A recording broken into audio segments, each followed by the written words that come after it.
اعوذ باللہ من الشیطان الرجیم، بسم اللہ الرحمن الرحیم۔ الحمد للہ رب العالمین، والصلاة والسلام علی سید المرسلین و خاتم النبیین، اما بعد۔ صحیح بخاری، باب کتاب البیوع، حدیث نمبر 2089، اردو ترجمہ۔ سناروں کا بیان۔ اور طاؤس نے ابن عباس رضی اللہ عنہ سے نقل کیا کہ نبی کریم صلی اللہ علیہ وسلم نے حجۃ الوداع کے موقع پر حرم کی حرمت بیان کرتے ہوئے فرمایا تھا کہ حرم کی گھاس نہ کاٹی جائے۔ اس پر عباس رضی اللہ عنہ نے عرض کیا کہ اذخر ایک خاص قسم کی گھاس کی اجازت دے دیجیے، کیونکہ یہ یہاں کے سناروں، لوہاروں اور گھروں کے کام آتی ہے۔ تو آپ نے فرمایا، اچھا، اذخر کاٹ لیا کرو۔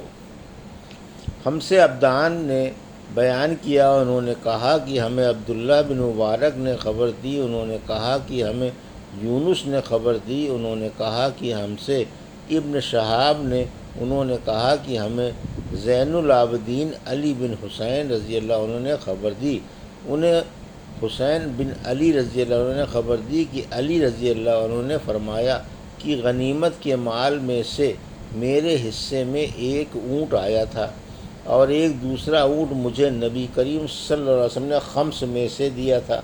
پھر جب میرا ارادہ رسول اللہ صلی اللہ علیہ وسلم کی صاحبزادی فاطمہ رضی اللہ عنہا کی رخصتی کرا کے لانے کا ہوا، تو میں نے بنی قینقاع کے ایک سنار سے طے کیا کہ وہ میرے ساتھ چلے اور ہم دونوں مل کر اذخر گھاس جمع کر کے لائیں، کیونکہ میرا ارادہ تھا کہ اسے سناروں کے ہاتھ بیچ کر اپنی شادی کے ولیمے میں اس کی قیمت کو لگاؤں۔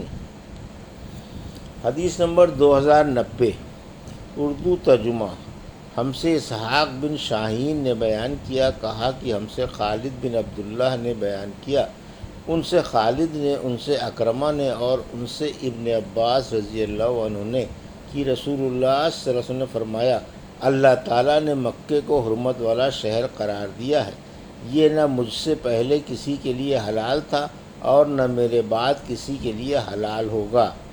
میرے لیے بھی ایک دن چند لمحات کے لیے حلال ہوا تھا، سو اب اس کی نہ گھاس کاٹی جائے گی،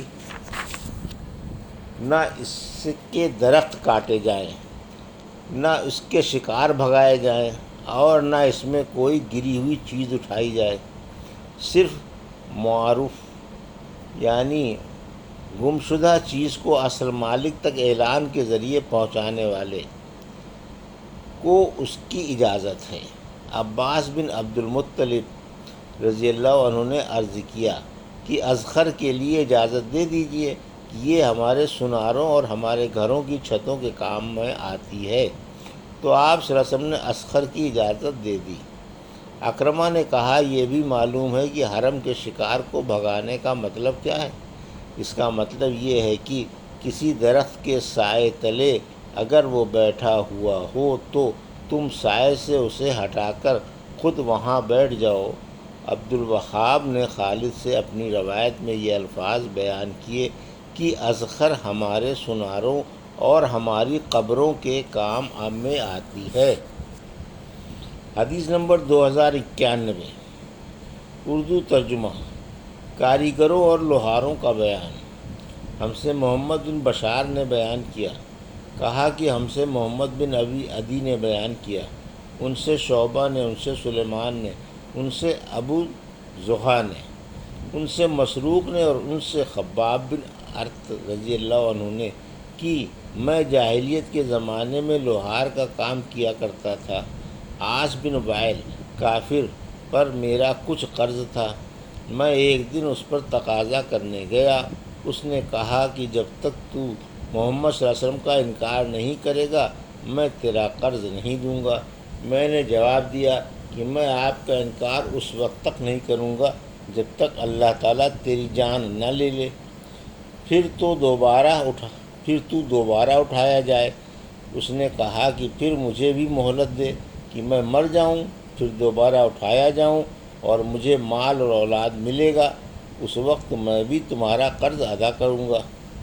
اس پر آیت نازل ہوئی، کیا تم نے اس شخص کو دیکھا جس نے ہماری آیت کو نہ مانا اور کہا کہ آخرت میں مجھے مال اور دولت دی جائے گی؟ کیا اسے غیب کی خبر ہے یا اس نے اللہ تعالیٰ کے یہاں سے کوئی اقرار لے لیا ہے؟ حدیث نمبر 2092، درزی کا بیان۔ ہم سے عبداللہ بن یوسف نے بیان کیا، انہوں نے کہا کہ ہم کو امام مالک نے خبر دی، انہیں اسحاق بن عبداللہ بن ابی طلحہ نے خبر دی، انہوں نے انس بن مالک رضی اللہ عنہ کو یہ کہتے سنا کہ ایک درزی نے رسول اللہ صلی اللہ علیہ وسلم کو کھانے پر بلایا۔ سیدنا انس بن مالک رضی اللہ عنہ نے کہا کہ میں بھی اس دعوت میں رسول اللہ صلی اللہ علیہ وسلم کے ساتھ گیا۔ اس درزی نے روٹی اور شوربہ جس میں کدو اور بھنا ہوا گوشت تھا رسول اللہ صلی اللہ علیہ وسلم کے سامنے پیش کر دیا۔ میں نے دیکھا کہ رسول اللہ صلی اللہ علیہ وسلم کدو کے قتلے پیالے میں تلاش کر رہے تھے۔ اسی دن سے میں بھی برابر کدو کو پسند کرتا ہوں۔ حدیث نمبر 2093، اردو ترجمہ۔ کپڑا بننے والے کا بیان۔ ہم سے یحییٰ بن بکیر نے بیان کیا، کہا کہ ہم سے یعقوب بن عبد الرحمن نے بیان کیا، ان سے ابو حازم نے کہا کہ میں نے سہل بن سعد رضی اللہ عنہ سے سنا، انہوں نے کہا کہ ایک عورت بردہ لے کر آئی۔ سہل رضی اللہ عنہ نے پوچھا، تمہیں معلوم بھی ہے بردہ کسے کہتے ہیں؟ کہا گیا، جی ہاں، بردہ حاشیے دار چادر کو کہتے ہیں۔ تو اس عورت نے کہا، یا رسول اللہ، میں نے خاص آپ کو پہنانے کے لیے یہ چادر اپنے ہاتھ سے بنی ہے۔ آپ صلی اللہ علیہ وسلم نے اسے لے لیا۔ آپ صلی اللہ علیہ وسلم کو اس کی ضرورت بھی تھی۔ پھر آپ باہر تشریف لائے تو آپ اسی چادر کو بطور ازار کے پہنے ہوئے تھے۔ حاضرین میں سے ایک صاحب بولے، یا رسول اللہ، یہ تو مجھے دے دیجئے۔ آپ صلی اللہ علیہ وسلم نے فرمایا کہ اچھا، لے لینا۔ اس کے بعد آپ صلی اللہ علیہ وسلم مجلس میں تھوڑی دیر تک بیٹھے رہے، پھر واپس تشریف لے گئے، پھر ازار کو تہہ کر کے ان صاحب کے پاس بھجوا دیا۔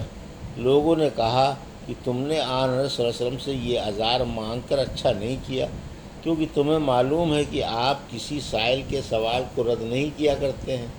اس پر ان صحابی نے کہا کہ واللہ میں نے تو صرف اس لیے یہ چادر مانگی ہے کہ جب میں مروں تو یہ میرا کفن بنے۔ سہل رضی اللہ عنہ نے فرمایا کہ وہ چادر ہی ان کا کفن بنی۔ حدیث نمبر 2094، ہم سے قنیبہ بن سعید نے بیان کیا، کہا کہ ہم سے عبدالعزیز نے بیان کیا، ان سے ابو حازم نے بیان کیا کہ کچھ لوگ سہل بن سعد سعدی کے یہاں منبر نبوی کے متعلق پوچھنے آئے۔ انہوں نے بیان کیا کہ رسول اللہ صلی اللہ علیہ وسلم نے فلاں عورت کے یہاں، جن کا نام بھی سہل نے لیا تھا، اپنا آدمی بھیجا کہ وہ اپنے بڑھئی غلام سے کہیں کہ میرے لیے کچھ لکڑیوں کو جوڑ کر ممبر تیار کر دے تاکہ لوگوں کو واعظ کرنے کے لیے میں اس پر بیٹھ جایا کروں۔ چنانچہ اس عورت نے اپنے غلام سے غلبے کی جھاؤ کی لکڑی کا ممبر بنانے کے لیے کہا۔ پھر جب ممبر تیار ہو گیا تو انہوں نے اسے آپ کی خدمت میں بھیجا۔ وہ ممبر آپ کے حکم سے مسجد میں رکھا گیا اور آپ صلی اللہ علیہ وسلم اس پر بیٹھے۔ حدیث نمبر 2095، ہم سے خلاد بن یحییٰ نے بیان کیا، کہا کہ ہم سے عبد الواحد بن ایمن نے بیان کیا، ان سے ان کے والد نے اور ان سے جابر بن عبداللہ رضی اللہ عنہ نے کہ ایک انصاری عورت نے رسول کریم صلی اللہ علیہ وسلم سے عرض کیا، یا رسول اللہ، میں آپ کے لیے کوئی ایسی چیز کیوں نہ بنوا دوں جس پر آپ صلی اللہ علیہ وسلم واعظ کے وقت بیٹھا کریں، کیونکہ میرے پاس ایک غلام بڑھئی ہے۔ آپ صلی اللہ علیہ وسلم نے فرمایا کہ اچھا، تمہاری مرضی۔ راوی نے بیان کیا کہ پھر جب ممبر آپ صلی اللہ علیہ وسلم کے لیے اس نے تیار کیا تو جمعے کے دن جب آن حضرت صلی اللہ علیہ وسلم اس ممبر پر بیٹھے تو اس کھجور کی لکڑی سے رونے کی آواز آنے لگی جس پر ٹیک دے کر آپ صلی اللہ علیہ وسلم پہلے خطبہ دیا کرتے تھے۔ ایسا معلوم ہوتا تھا کہ وہ پھٹ جائے گا۔ یہ دیکھ کر نبی کریم صلی اللہ علیہ وسلم ممبر پر سے اترے اور اسے پکڑ کر اپنے سینے سے لگا لیا۔ اس وقت بھی وہ لکڑی اس چھوٹے بچے کی طرح سسکیاں بھر رہی تھی جسے چپ کرانے کی کوشش کی جاتی ہے۔ اس کے بعد وہ چپ ہو گئی۔ آن رسول اللہ صلی اللہ علیہ وسلم نے فرمایا کہ اس کے رونے کی وجہ یہ تھی کہ یہ لکڑی خطبہ سنا کرتی تھی، اس لیے روئی۔ یہ تھی صحیح بخاری باب کتاب البیوع کی حدیث نمبر 2089 سے 2095 کا اردو ترجمہ جو ابھی آپ نے سماعت فرمایا۔ اللہ سے دعا ہے کہ اللہ مجھے اور آپ کو ان حدیثوں کی صحیح سمجھ عطا فرما اور ان پر عمل کرنے کی توفیق عطا فرما۔ آمین یا رب العالمین۔